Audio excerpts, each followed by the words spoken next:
Hello, my name is Toya. Russell, Alexis, and I were assigned Module 9, the stages of memory. I will be doing short-term memory. Short-term memory is the second stage of memory. To get to this stage, information will have been moved from sensory memory through a process of selective attention. Selective attention is defined as the ability to focus on only one stimulus from among all sensory input. In other words, imagine yourself at the fair. It's crowded, it's full of people laughing, having a good time, music's playing, you can hear the people screaming from the rides. Conversations are going on all around you. You're there with a couple of friends, you're laughing and talking, and in the middle of your conversation, you turn and begin to look over the crowd to find the person that just called your name. Because you and your friends were all engaged in conversation, they didn't hear your name being called, but you did. This is because the part of the brain that's involved in the selective attention process is working, even though you are not consciously aware of it. So when they called your name, because of this process, you became aware that someone had called your name.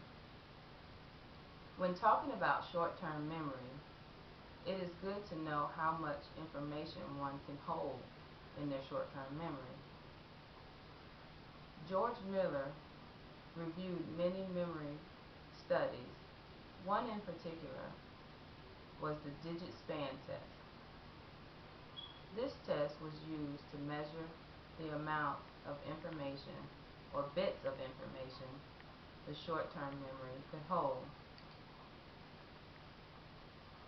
This was done by reading a series of numbers to the subject, who then was asked to recall the numbers in the exact order they were read.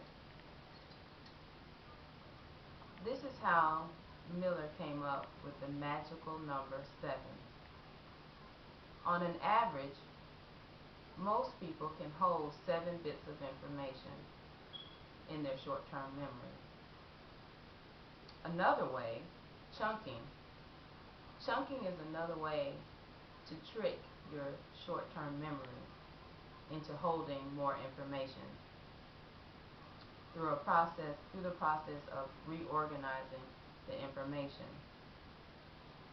For example, if someone gave you some numbers, 1996, 2004, 2006.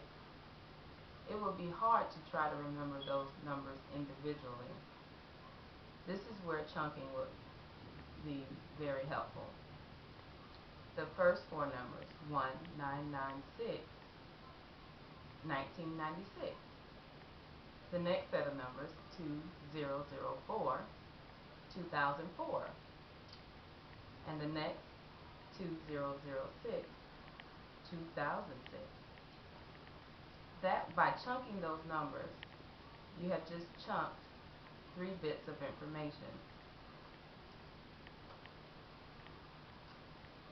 And the last thing I would like to talk about is maintenance rehearsal,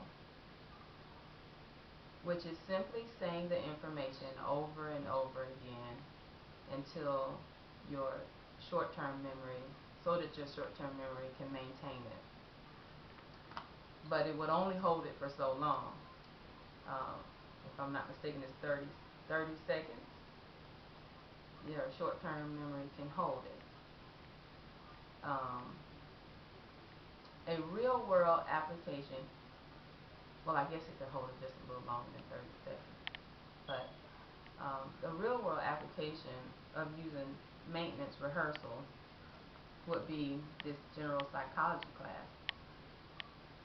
I would say if you get behind on your modules, 2 to 4 modules behind, you will most likely have only a little time to use maintenance rehearsal and will probably not do so good on the test. So that would be my real world application, that many people would probably use maintenance rehearsal to cram. And I have used it before, um, but I'm not using it now. So,